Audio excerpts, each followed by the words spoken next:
I just worry Spurs don't have enough technical players. Bournemouth are one of the best teams in the world at pressing. How do you play when you're sitting on a winning game state? The manager is the person who sort of pulls all of that stuff together. Joining us again, the Athletic's John McKenzie. Maybe a bit more of a smash and grab mentality. The team is threatening through the middle and through the wide areas. It's much harder to defend against them. We're pretty happy. We've seen 3 different formations in 4 games. I was saying, I think this is your 4th appearance on an Echo of Glory, which would be a record. So congratulations. Of all the things you've achieved, this must be up there. yeah, definitely. So we're just talking about thank you for joining us again, the Athletic's John McKenzie. We're just talking about our start to the season. We're pretty happy. We've seen 3 different formations in 4 games. Obviously, the Bournemouth game was pretty poor. How have you seen the start? But also, what can we really expect from Thomas Frank? Yeah, I mean, I think what you've got from Thomas Frank is what we expected from Thomas Frank, right? You've already mentioned the fact that there's like a level of flexibility there. And I guess, I mean, I'm loath to use the word pragmatism because I think people misinterpret the word pragmatism. But if we take the word pragmatism to mean optimizing your chances of winning, I would say that's very much the concept behind what Thomas Frank is doing.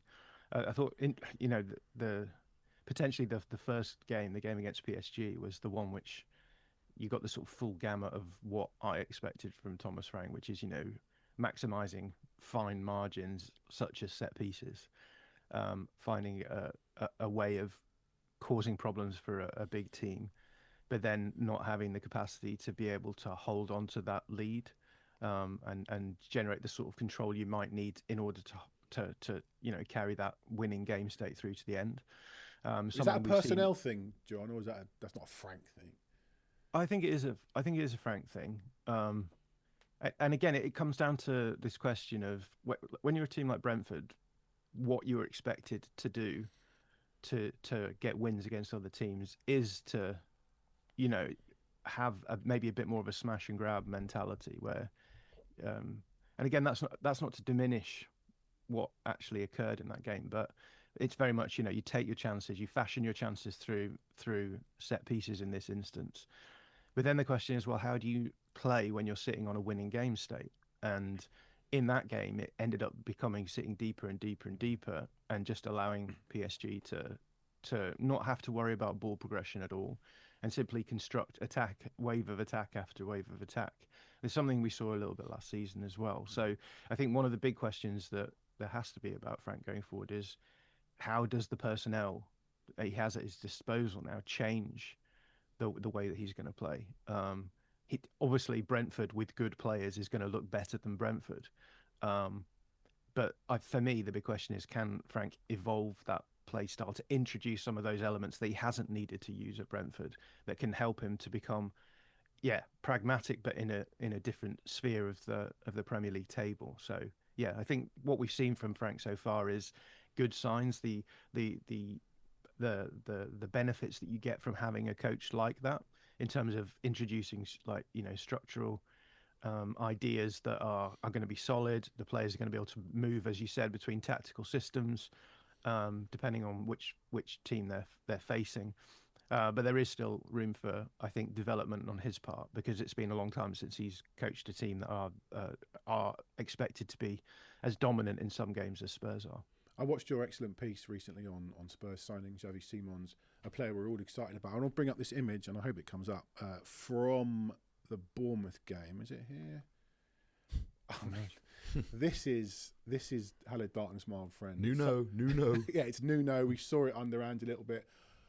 I mean, you could drive a Thomas de Frank engine through that. There's nobody between. I think is that Van der Ven on the ball, and there's nobody. And I watched your piece, and you mentioned Xavi Simons actually being a bit of a pivot player, picking up the ball in that 6-0 loss Leipzig to Bayern, picking up the ball off the back four, maybe off the defensive midfielder. For me, when we signed him, I've watched him a bit for Leipzig in the Netherlands, and fans might think, actually, isn't he going to be doing his work 10 yards outside the opposition penalty area? But actually, do you think we're going to see less of this now with Xavi Simons in the team? Yeah, one of the things we saw from Frank at Brentford was the fact that he likes to have a solid double pivot from a defensive point of view. And we've seen the same thing really happening at Spurs with Palhinha brought in alongside, I mean, it's been Bentancur for the most part. That's a very solid, like, defensive pivot, but it's not a pivot that's going to give you a ton of ball progression.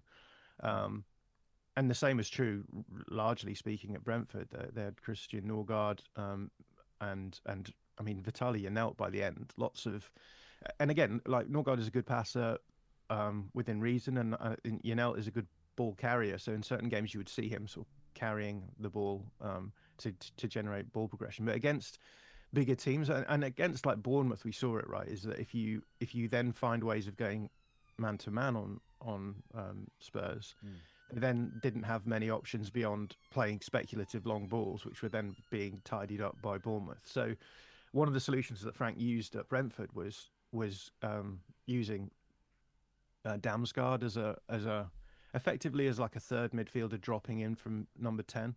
And in the video that you're referring to, I showed how that can really give you an upside in build-up, because generally speaking, the 10 will be marked by a centre-back who is probably not going to track as deep as the 10 is going to go if they're going to receive the ball from the back line.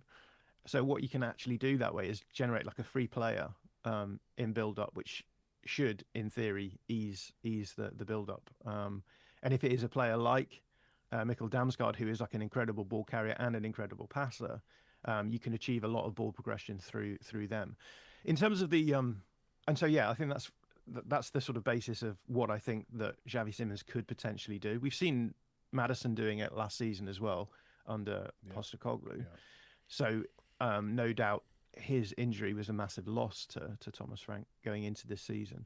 But I think that Xavi Simons can do the ball reception between the lines deeper, and is both a good progressive passer and a good carrier of the ball as well. So I think that he will be part of that solution. But in terms of the big spaces in the central midfield area, I mean, the reality is that Frank likes to progress the ball in the wide areas, right? And if you progress the ball in the wide areas, then you want to get your players in the wide areas, and there can then be a tendency to let the centre empty out a little bit, and it becomes a problem, right? Because I think teams then can overload in the wide areas defensively, and it reduces your ability to be as effective and sustainable at ball progression. So I think, again, the tactical diversity is always a really important thing. If a team is threatening through the middle and through the wide areas, it's much harder to defend against them than if a team is just going to be dangerous in the wide areas. And almost inevitably, teams that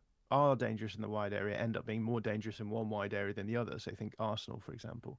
So yeah, I think, again, this comes back to what we were saying in the answer to the last question. This is about Frank finding multiple solutions now.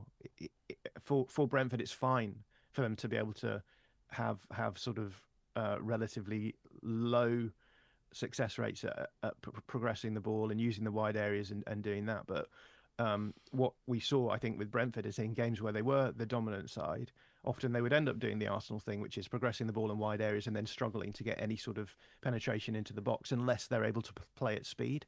And I think, again, this is the sort of problem that now Frank will have to solve, because he's going to be playing up against lower blocks more likely than he was when he was at Brentford as well. So again, it's all of these are areas where Frank will have to develop, but it shouldn't, that's not by way of criticism. It's just a reality that if you're coaching a team who are mainly looking to survive relegation, the sort of tactical requirements for you are going to be different to the requirements for a team who are challenging for the top four. Just one more, sorry. You mentioned in that video we got Iraolaed. For me, it's very simple. I worry that Spurs don't have enough technical players. I think maybe Brentford had better technical players. I don't know what your opinion is on that. If you close down Spurs quickly, you can get... Bournemouth are busy and they close you down very quickly. My concern is Spurs still don't have the players to move the ball quickly. Yeah, I don't know if I would go all the way with you on that. And I guess that's where the tactical and technical, I suppose, facets of football become so important, right? Because in theory, a coach should be able to get more out of the sum of the parts or should make the whole greater than the sum of the parts, right? And I think there's plenty of examples of coaches who have been able to get players of the quality that Spurs have playing functionally better in build-up. And yeah, I think that the challenge is precisely that, right? To get the balance right. You know, for example, like against Bournemouth had a very clear strategy, which is if you get the ball to Cristian Romero, then you're going to be much more dangerous in build-up because he can find solutions through passing. Mickey van der Ven is a good ball carrier, less so at the passing side of things, and so that what they did is they forced everything down that side. Obviously, Kudus as well on the right hand side is able to receive low value balls into the channel, bring them down, and make them more functional, right? So again, avoid the right hand side of Spurs build up if you can, and you'll probably be more successful. So let Brennan Johnson have the ball. yeah, and let Van der Ven have the ball, and that was the plan, right? And I think that when it's so clearly obvious that that's the opposition plan, then you want your coach to come up with solutions. You want to find ways of getting the ball to Romero. You want to find ways of being able to get Kudus into the game a little bit more. And I think the Spurs have easily the quality, the requisite quality to be able to do that with the players that they have. So, yeah, I mean, you can always look at your team and be like, if we compare this team to elite team, we have lower quality, and it's like that's unfair. And if we had that, we would solve a lot more problems. But I always think that there's more possible with players, especially at the level that Spurs have. I mean, if you look at that team, the majority of players in that team cost more than 40 million. I mean, they're all starting international players on the whole. Yeah, exactly. We said all last season, John, this is like I said about the lack of quality. I just worry when we're up against teams who press us like that. But this is a squad, as you say, 40 million plus international starting players who were kind of criminally uncoached, I think, personally, last year. Yeah, and I think the thing that you add on top of that is that maybe you don't have some of the profiles of players that might make it easier for you to be more flexible, right? If you have two passing centre-backs, for example, then suddenly the Bournemouth approach seems less terminal in the long run. So I think you can make arguments about the kind of profile of players that are at your disposal. But I do also think that with the players that you have, there should be solutions that were better than the solutions that were found against Bournemouth. Hi, John. I'd say I'm aware of tactics, but very far from being tactically aware, as I imagine quite a lot of people are when they actually watch football. And, you know, the knock on Frank when he came in was, you know, he'll be good at this, that and the other, but probably breaking down low blocks, that might be difficult. When Ange came to Spurs, you did a great piece before he'd even joined. I think it was against Shakhtar, you know, showing the out of possession, how the press was a complete mess. And you're like, well, okay, we'll just change that and then just get better. And it never did. But from a general sort of mega macro standpoint, why does it not change? Is it that managers have to pick their poison, and to try and alter their weak spots, they're going to lessen what they think they do well? You know, why can't Frank just become better at working out how to break down low blocks? It doesn't seem like it should be that difficult for people that are paid millions of pounds. I know it's a very general question, but it just interests me that why people do stay so true to type and doesn't appear to change that much. I think people underestimate how difficult it is to adopt different tactical approaches. I think if you can, coaching isn't just like an intellectual exercise, right? And I know that people like to accuse me of making it into that. But coaching is essentially working with human beings, trying to communicate ideas and getting them to enact them on a pitch. And that requires a huge amount of soft skills as well as like intellectual ability to decide what, in many respects, like deciding how the team should play is the easy bit. The hard part then follows. So I think there are a couple of things here. One of which is that if you're a coach who's been developing a tactical approach and developing the coaching, everything, all of the coaching side of things that go into enacting that approach, that's a huge amount of work and effort, and that's what you make your name for yourself playing a certain way. You develop the training sessions, you develop the coaching staff, you develop all of those things around it in order to bring that tactical idea onto the pitch.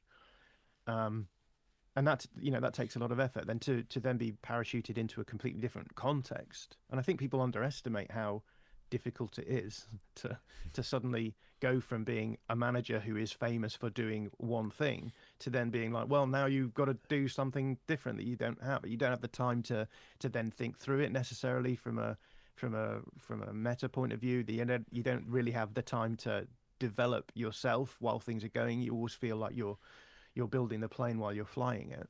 And so I think that's why, I think you could see the same with Postacoglu. Like Postacoglu, I think, realised in the course of his time at Spurs that the system wasn't going to work, and he had to make changes, and he didn't have the capacity to be able to do that in the midst of a season. But at the same time, what you also get with someone like Ange Postacoglu, I think, is a recognition that a big part of your ability to do what you do as a coach is to be completely committed to your project.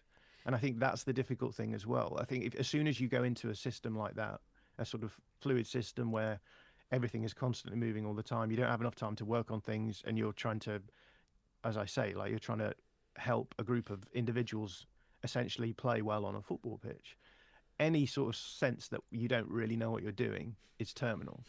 Was it interesting you, John? Sorry, was it interesting to you how, and we got to Frankfurt away, and he literally just went, no, we're just literally going to low block our way to this Europa League final. As someone who studies tactics so much, has there been that much of a gear change in recent years for a manager mid-season?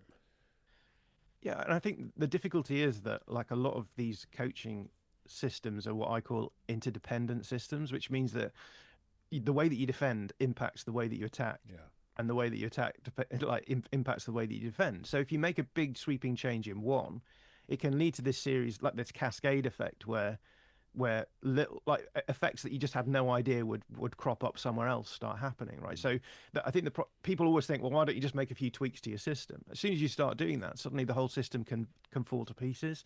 So I think with Postacoglu, with I guess a highly idealized system that he has, he was finding that was happening, right? He wasn't able to make these small tweaks that then, saved the system. And I think when you're in that situation, what you have to then do is just wait for you basically have to go back to basics and just low block and say, okay, we're gonna just do a system which is on paper not particularly complex, but at least we can afford ourselves like a defensive structure that will largely work, and then the possibility of getting attacks when they arise, right? Yeah. So it's interesting. I mean, Xabi Alonso at Real Madrid is doing similar stuff right now, right? That he wants to introduce a kind of progressive, like, holistic system at Real Madrid, tried to introduce a sort of modern pressing approach in the Club World Cup, and they just got ripped through by PSG. So what we've started seeing them doing in La Liga this season is that they sort of have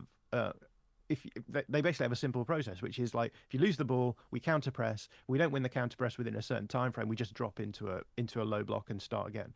And that's the sort of thing that you have to do. You have to go back to basics in order to start building, embellishing your system and making it more complex again. So yeah, I mean, the thing that surprised me about Postacoglu is that he was so adamant that he wasn't going to do that, and then he did it. I mean, props to him. Like, it's hard to do that kind of thing when you've set your stall out for it. But yeah, and I think the same is going to be true for Frank, right? You can't just simply make your little tweaks here and there, and then expect it to necessarily raise the system that you have to the level that you want it to be at. Sometimes it comes with teething problems, such as those cascade effects, where if you change something in your in possession approach, suddenly you say, well, actually now we're more defensively open. I mean, Maresca last season was a good example of that as well, right? Where he sort of took on board what Pochettino had done the season before him, leaned into that, but they were very defensively open, so they had to find ways of slowing things down, and the cascade effect was that their attacking play became much less dangerous than it was. But the idea then is that you start slowly building it up. You get the players sure of the system that they're playing in, and once you do that, you can start introducing a little bit more flexibility into it. We've had a question from a member, Ray, already happy with French coaching, but what about players being able to spontaneously break down low blocks? I suppose that sort of goes to what you're saying, that spontaneity can almost be quite dangerous in the sense that if the other team are ready for it, then someone pulling themselves from right wing into inside left can leave space for the break that the other team have been planning for all week. And so you're almost in a cat and mouse game whereby they're almost encouraging you to be spontaneous because that's how they can get you. I don't really worry about Frank breaking down low blocks, I don't think.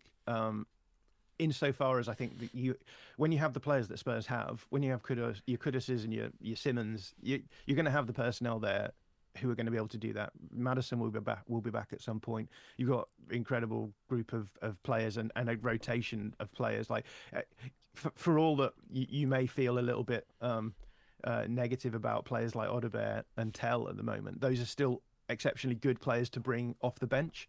So I don't worry about necessarily the breaking down of the low block stuff. What I do worry about more with Frank is arriving into the final third in a sustainable way to force those low blocks through tactical through tactical means. Because I think a lot of teams, it used to be the case that in the Premier League, a lot of smaller teams against big teams would just immediately sit in a low block and be like, fine, break us down, because there was an outside chance that you wouldn't get broken down and you might catch them on the break and win a game. It's just so much less likely for that to happen with the talent advantages that the teams have in the Premier League now at the top, but also at the bottom, right?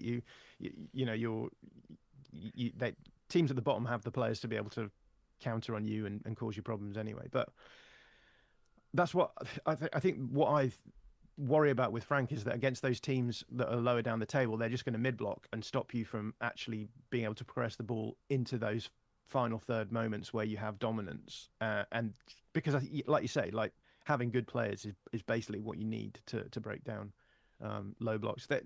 There is also like an interesting conversation about the way that you progress the ball, allowing you to break down low blocks better. So having like clean build-up is the way that coaches will often talk about it. But I think that's a conversation for another day. But yeah, I think for me, the big question with Frank is like how sustainable are Spurs going to be in those games where they have to get the ball. I mean, it's what we saw with Bournemouth, right? Like they pressed high, and that was it. That was the game.